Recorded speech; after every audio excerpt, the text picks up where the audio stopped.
नमस्कार दोस्तों, आज हम बात करेंगे एक ऐसे कंपटीशन एग्ज़ाम की जो कि लाखों युवाओं का सपना है। बेसिकली आज मैं बात करने जा रहा हूँ आईएएस के बारे में। तो ये सिविल सर्विस एग्ज़ाम है जो इंडिया में टॉप मोस्ट टफेस्ट एग्ज़ाम में से एक है। उसकी लाखों छात्र प्रिपरेशन कर रहे हैं और इन छात्रों में कंपटीशन का जो स्तर मैंने देखा है बहुत ही अपर दर्जे का रहता है।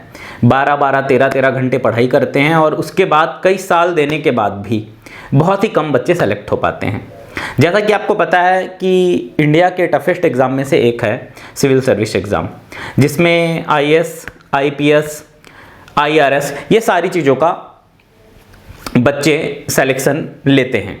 तो हम अपने ज्योतिष में, जैसे कि मेरे पास कई कुंडली आती रहती हैं जो बच्चे आईएएस की तैयारी कर रहे हैं या फिर कई ऐसे आईएएस हैं जिनकी मैंने कुंडली देखी है। इवन आईआरएस भी मेरे सर्कल में मेरे मित्र हैं, उनकी मैंने कुंडली देखी और मैंने एक रिसर्च किया और रिसर्च करके कुछ मैंने कॉम्बिनेशन निकाले जो मैं आपको बताऊंगा कि कुंडली में क्या ऐसे योग रहते हैं जिससे व्यक्ति सिविल सर्विस एग्ज़ाम क्रैक कर पाता है।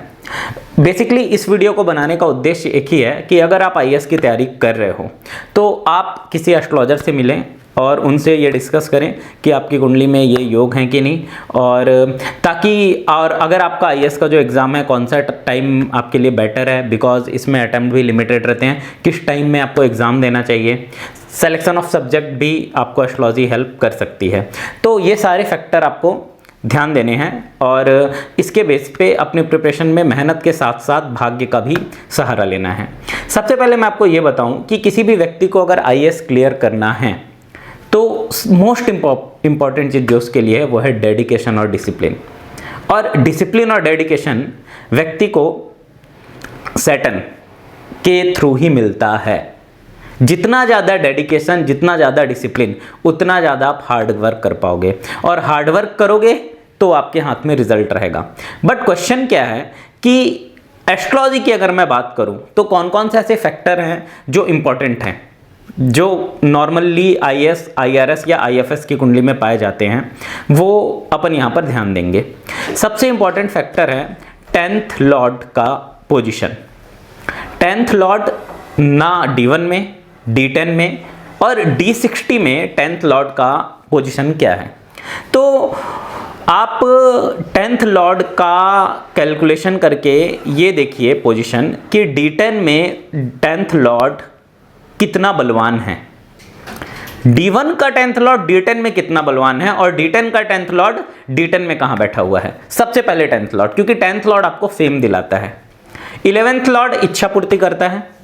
11th लॉर्ड का जो पोजीशन है वो लग्न में, D10 में और D9 में कहाँ गया हुआ है। बिकॉज आईएएस एक ऐसा एग्जाम है जो आपकी समस्त इच्छाओं की पूर्ति करने में सक्षम है। नॉर्मली जो बंदे आईएएस क्वालिफाइड होते हैं, सिविल सर्विस एग्जाम क्वालिफाइड होते हैं, मैं बार बार ये आईएएस बोल रहा हूँ, सिविल सर्विस एग्जाम नॉर्मली इसे हम बोलते हैं, कि अगर आपने ये एग्जाम क्वालिफाइड कर लिया तो आपकी सारी इच्छाएं, भौतिक इच्छा खास तौर पे या पावर, ये सारी चीज़ आपको प्रकृति से मिल जाती है। तो 11th लॉर्ड का रोल बहुत इंपॉर्टेंट है।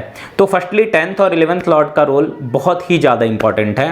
और कंपटीशन एग्जाम में सक्सेस पाना है तो 6th हाउस कितना ज़्यादा स्ट्रॉन्ग है, 6th हाउस का रोल भी बहुत ज़्यादा इंपॉर्टेंस आ जाता है। तो अगर मैं ये बोलूँ कि मैं किसी 3 एस्ट्रोलॉजी में 12 हाउस हैं, अगर मैं 3 मोस्ट इंपॉर्टेंट हाउस बोलूँगा जो कि सिविल सर्विस एग्जाम क्वालिफाई करने के लिए आपके स्ट्रांग होने जरूरी हैं, प्लस इनके लॉर्ड का स्ट्रांग होना जरूरी है, तो वो 3 मैं बोलूँगा 6th, 10th और 11th। अगर ये 3 हाउस आपके स्ट्रांग नहीं हैं तो आप इतने बड़े कॉम्पिटिशन एग्जाम को फाइट नहीं कर पाओगे। अब ये तो हो गया प्लैनेट, कौन से लॉर्ड स्ट्रांग होने चाहिए। इसके बाद नेक्स्ट कॉन्सेप्ट आता है कौन से प्लैनेट स्ट्रांग होने चाहिए। तो सबसे इंपॉर्टेंट प्लैनेट है यहाँ पर सन, क्योंकि आप गवर्नमेंट ऑफिसर हो और सन गवर्नमेंट का कारक है। सन और दूसरा आप सर्व कर रहे हो सोसाइटी को तो सैटर्न। तो सन और सैटर्न दोनों का स्ट्रांग होना बहुत जरूरी है। अब ये स्ट्रांग कैसे होंगे? तो स्ट्रांग होने के लिए आप केवल D1 मत देख लें कि D1 में उच्च बैठा है तो मैं आईएएस बन जाऊंगा। आपको ओवरऑल देखना पड़ेगा कि सन सडबल में कितना पावरफुल है। सन आपका D1 से D60 जो चार्ट होते हैं, जिसको अपन सोडस वर्ग चार्ट बोलते हैं, एस्ट्रोलॉजी का ये कॉन्सेप्ट बहुत इंपॉर्टेंट चार्ट है। D1, D2, D7, D9, D10 ऐसे टोटल 16 चार्ट होते हैं। उन सब चार्टों में ओवरऑल सन का स्ट्रेंथ क्या है। सन का स्ट्रेंथ, सैटर्न का स्ट्रेंथ, जब ये दोनों मोस्ट पावरफुल चार्ट हो गए, जजमेंट बहुत इंपॉर्टेंट है। लग्न चार्ट में सन सैटर्न उच्च का चल गया, नौमांश में नीच का चल गया, दशमांश में नीच का चल गया, वो सैटर्न उतना स्ट्रांग नहीं है। लग्न में उच्च का दिख रहा है लेकिन D9 और D10 में वो नीच का हो गया, तो वो उतने अच्छे रिजल्ट नहीं दे पाएगा। अगर वो लग्न में भी उच्च का है और D9 और D10 में भी बलवान है तो निश्चित तौर पर वो सैटर्न आपको अच्छा रिजल्ट देगा। तो अगर मैं प्लेनेट की बात करूं तो मैं बेसिकली, देखिए यहाँ पर मैं ऐसा वीडियो नहीं डाल रहा हूं कि 9 प्लेनेट है तो मैं बोल दूं गुरु भी अच्छा चाहिए, बुध भी अच्छा चाहिए, शनि भी अच्छा चाहिए, शुक्र भी अच्छा। बहुत सारे वीडियो डले हुए हैं यूट्यूब में जिसमें लोग बोलते हैं कि 5वां भाव भी अच्छा, 6वां भाव भी अच्छा, 10वां भाव भी अच्छा। मैं सेलेक्टिव अप्रोच बता रहा हूँ जो एस्ट्रोलॉजर के लिए भी हेल्पफुल रहेंगे और बच्चों के लिए भी जो कंपटीशन एग्जाम दे रहे हैं या तैयारी कर रहे हैं। अगर वो किसी एस्ट्रोलॉजर से मिलते हैं तो वो इन चीज़ों को डिस्कस कर सकते हैं। हाउस की बात कर रहा हूँ मैं 10th, 11th और 6th। और अगर 2 इंपॉर्टेंट प्लैनेट की बात कर रहा हूँ तो सन और सैटर्न, क्योंकि ये दोनों मोस्ट पावरफुल प्लैनेट हैं जो मैंने आईएएस ऑफिसर के चार्ट्स में देखा है। देखो आईएएस ऑफिसर में ना एक कॉमन चीज़ देखी है, मेरे बहुत सारे फ्रेंड हैं कि सुबह 7 बजे से पहले उठ जाते हैं, 5 बजे 5:30 बजे उठ जाते हैं। वो गॉड गिफ्टेड है उनके साथ एक, कि वो आईएएस ऑफिसर हैं या आईआरएस ऑफिसर हैं। रात को 1 बजे भी सोएंगे ना तो सुबह तुम देखोगे कि सूर्योदय से पहले उठ जाएंगे। इसका मतलब उनका सन बलवान है, तभी वो सूर्योदय से पहले आके सूर्य को प्रणाम करते हैं। मतलब सूर्योदय से उठना पहले ही आपके लिए सबसे बड़ा गिफ्ट है। और मैं मानता हूँ कि इस धरती पे बहुत कम लोग हैं जो सूर्योदय से पहले उठ रहे हैं। आज भारत में अगर आप देखेंगे तो बहुत कम ही ऐसे लोग हैं, स्टूडेंट हों या फिर बच्चे हैं या फिर जॉब पे लोग हैं, वो सूर्योदय से पहले उठ रहे हैं। बट ये एक प्रकार का एस्ट्रोलॉजिकल गिफ्ट है। अगर आपके चार्ट में सन बहुत ज़्यादा स्ट्रांग है तो ऑटोमेटिकली आप सूर्योदय से पहले उठना पसंद करोगे। तो सन का स्ट्रांग होना आईएएस सिविल सर्विस क्वालिफाई करने के लिए बहुत ज़रूरी है। सैटर्न का स्ट्रांग होना भी बहुत ज़्यादा ज़रूरी है। ये 2 प्लैनेट को मैं सबसे ज़्यादा इंपॉर्टेंस दूंगा। तीसरी जो सबसे इंपॉर्टेंट पॉइंट मैं बोलूँगा, दशा किसकी चल रही है। योग कारक प्लैनेट की दशा चल रही है, 10th लॉर्ड की दशा चल रही है, 6th लॉर्ड की दशा चल रही है। दशा और अंतर दशा बहुत इंपॉर्टेंट रोल प्ले करेगी। अगर 10th लॉर्ड और 6th लॉर्ड की दशा अंतर दशा चल रही है और 11th का सब लॉर्ड 11th की भी प्रत्यंतर आ जाए, मतलब दशा ऐसी होनी चाहिए जो कंपटीशन एग्जाम में आपको सक्सेस दिला सके। 11th हाउस इच्छा पूर्ति का हो गया, 10th हाउस फेम का हो गया, 6th हाउस कंपटीशन में सक्सेस का हो गया। तो दशा का भी रोल आ जाएगा। सबसे पहले आप देखिए हाउस स्ट्रांग है कि नहीं, फिर देखिए कौन से प्लैनेट हैं जो मेन प्लैनेट हैं, सन सैटर्न, ये कितने पावरफुल हैं। उसके बाद देखें दशा किसकी चल रही है। ये तीनों को आप इंटरलिंक करें, हाउस को, प्लैनेट को और दशा को।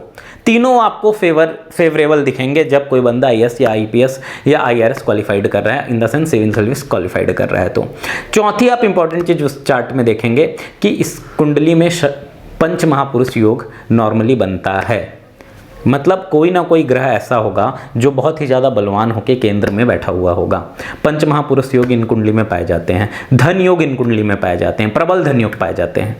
एक्सल्टेड आपको धन भाव में प्लैनेट दिख जाएंगे, 11th हाउस में प्लैनेट दिख जाएंगे। तो बेसिकली आईएएस क्या है, कंपटीशन सिविल सर्विस क्या है, ये एक ऐसा एग्जाम है जो आपको लाइफ में धन दे रहा है, सम्मान दे रहा है, पावर दे रहा है, सब कुछ दे रहा है।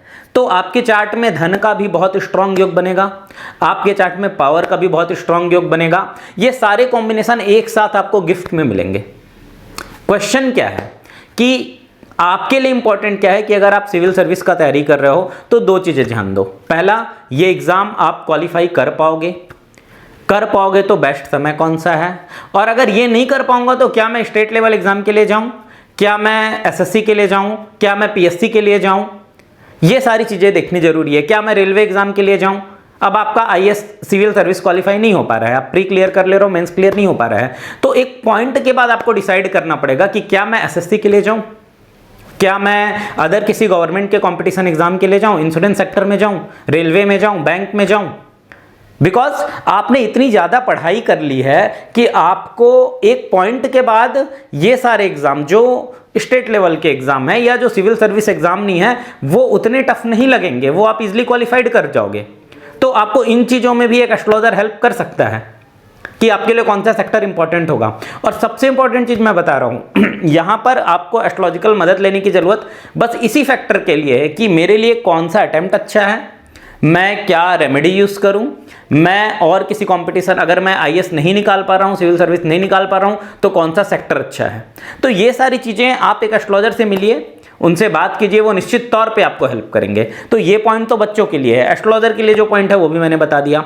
एक चीज़ मैं आपको अपने साइड से टिप्स देना चाहूँगा, आप अगर सिविल सर्विस का तैयारी कर रहे हैं तो आप भगवान के पास बैठिए, प्रे कीजिए, छोटी सी रेमेडी है, एक नारियल रखिए, एक सिक्का रखिए और जिस भी भगवान को मानते हैं उनसे बोलिए कि भगवान मेरे को सिविल सर्विस एग्ज़ाम क्लियर करा दो, या फिर मेरे को मेहनत के साथ बोलना है, या मेरा पीएससी का तैयारी कर रहा हूँ, एसएससी का तैयारी कर रहा हूँ, वो क्लियर करा दो। मैं जब क्लियर हो जाऊँगा तो मैं किसी गरीब की पढ़ाई का खर्च उठाऊँगा।